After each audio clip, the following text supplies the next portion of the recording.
नमस्कार दोस्तों, मैं तेजल आप सभी का स्वागत करती हूँ आज के daily current affair updates Hindi भाषा में।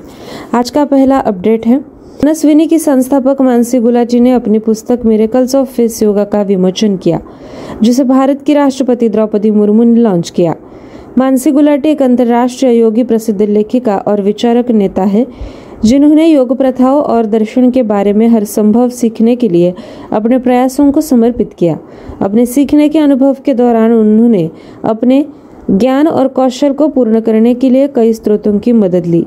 मानसी को योग में 25 से अधिक वर्षों का अनुभव है और साथ ही उन्हें कई अंतर्राष्ट्रीय और राष्ट्रीय प्रमाण पत्र भी मिले हैं।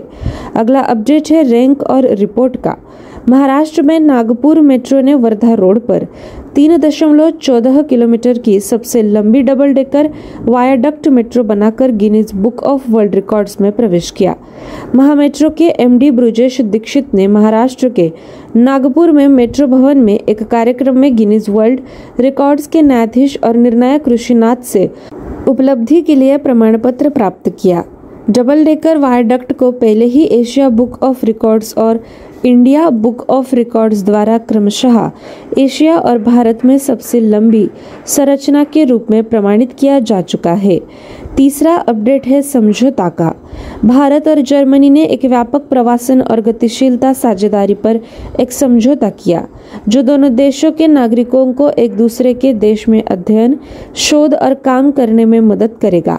नई दिल्ली में एक बैठक के बाद विदेश मंत्री एस जयशंकर ने उनके और जर्मन विदेश मंत्री अन्नलेना बेयरबॉक के समझौते पर हस्ताक्षर करने के बाद कहा कि यह न केवल हमारे दोनों समाजों के बीच प्रतिभा और कौशल के अधिक प्रवाह के लिए एक बहुत मजबूत संकेत होगा, बल्कि मुझे लगता है कि यह एक अधिक समकालीन साझेदारी के आधार के रूप में भी है।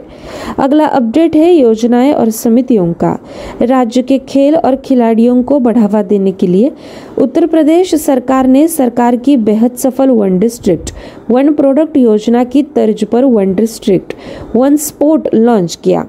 यह योजना सरकार के दो परस्पर संबंधित उद्देश्यों को पूरा करती है, जिसमें राज्य में खेल संस्कृति को बढ़ावा देना और युवा पीढ़ी को स्वस्थ रखना और प्रतिष्ठित राष्ट्रीय और अंतर्राष्ट्रीय चैंपियनशिप में भाग लेने और पदक जीतने के लिए खिलाड़ियों को अपनी प्रतिभा और कौशल का पोषण करने के लिए एक मंच प्रदान करना शामिल है। अगला अपडेट है रैंक और रिपोर्ट का। विश्व बैंक ने चालू वित्त वर्ष यानी फाइनेंशियल ईयर 2023 के दौरान भारत के लिए अपने सकल घरेलू उत्पाद यानी जीडीपी के विकास के अनुमान को बढ़ाकर 6.5% से 6.9% कर दिया। इसने अर्थव्यवस्था के बाहरी हेडविंड के सापेक्ष लचीलेपन और चालू वित्त वर्ष की दूसरी तिमाही में मजबूत आउटटर्न का हवाला दिया। अपने फाइनेंशियल ईयर 2023 जीडीपी पूर्वानुमान में यह संशोधन 2 महीने बाद आया, जब बैंक ने अक्टूबर के अपडेट में भारत के फाइनेंशियल ईयर 2023 जीडीपी पूर्वानुमान को 7.5% से घटाकर 6.5% कर दिया था, जो रेटिंग एजेंसियों, निवेश बैंकों और अन्य बहुपक्षीय संस्थान द्वारा विकास की गिरावट की एक श्रृंखला के मद्देनजर आया था। छठा अपडेट है बैंकिंग का। भारतीय स्टेट बैंक यानी एसबीआई ने व्यक्तिगत बैंकिंग अग्रिमों में 5 लाख करोड़ रुपए का आंकड़ा पार कर लिया। एसबीआई ने आखिरी 1 लाख करोड़ रुपए 12 महीने में जोड़े। पिछले कुछ वर्षों में किए गए सामरिक उपायों और डिजिटल पहलों की एक श्रृंखला ने व्यक्तिगत बैंकिंग अग्रिमों यानी आवास के अलावा के तहत 5 लाख करोड़ रुपयों की हमारी यात्रा में महत्वपूर्ण भूमिका निभाई। हम हमारे ग्राहकों के लिए बैंकिंग को एक सुखद अनुभव बनाने के लिए प्रतिबद्ध है, एसबीआई के अध्यक्ष दिनेश खारा ने कहा। जनवरी 2015 में एसबीआई का पर्सनल लोन 1 लाख करोड़ रुपयों के आंकड़े को पार कर गया था। 7वां अपडेट विज्ञान और प्रौद्योगिकी का। पैसे निकालने वाले सामान्य एटीएम के विपरीत गोल्ड सिक्का एटीएम सोने के सिक्के बांटता है। भारत के पहले गोल्ड एटीएम में लोग अपने डेबिट या क्रेडिट कार्ड को गोल्ड सिक्का में डाल सकते हैं और सोने के सिक्के खरीद सकते हैं।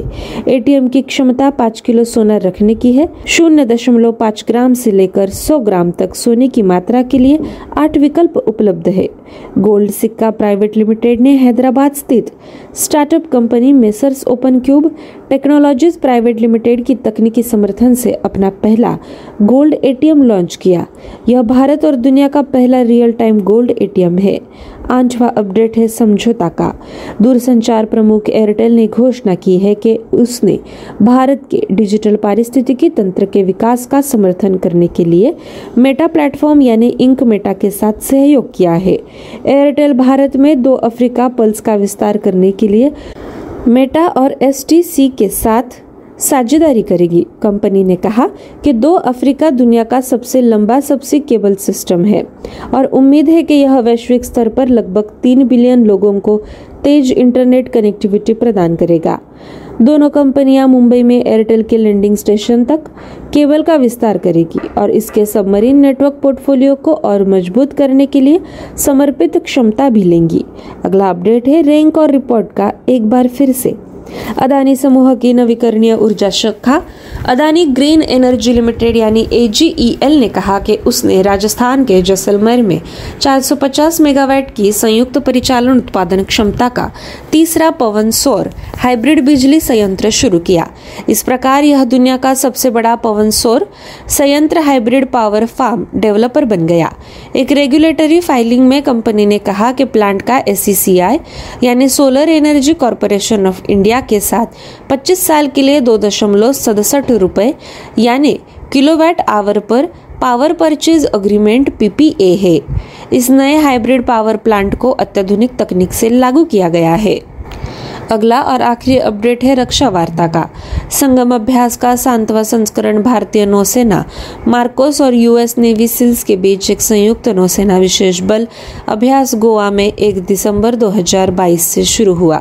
संगम अभ्यास पहली बार 1994 में आयोजित किया गया था और यह दोनों देशों के बीच एक महत्वपूर्ण सैन्य और कूटनीतिक पहल है जो उनके बीच विश्वास और दोस्ती को दर्शाता है। इस अभ्यास की योजना 3 सप्ताह की अवधि के लिए बनाई गई है, जिसमें कर्मी maritime interdiction operations, direct action mission, combat free fall jump, special heliborne operations और विभिन्न अन्य विकासों में अपने कौशल का अभ्यास और सुधार करेंगे। दोस्तों, ये थी हमारी आज की daily current affair updates Hindi भाषा में। मिलते हैं अगले सत्र में। आप सभी का बहुत बहुत शुक्रिया।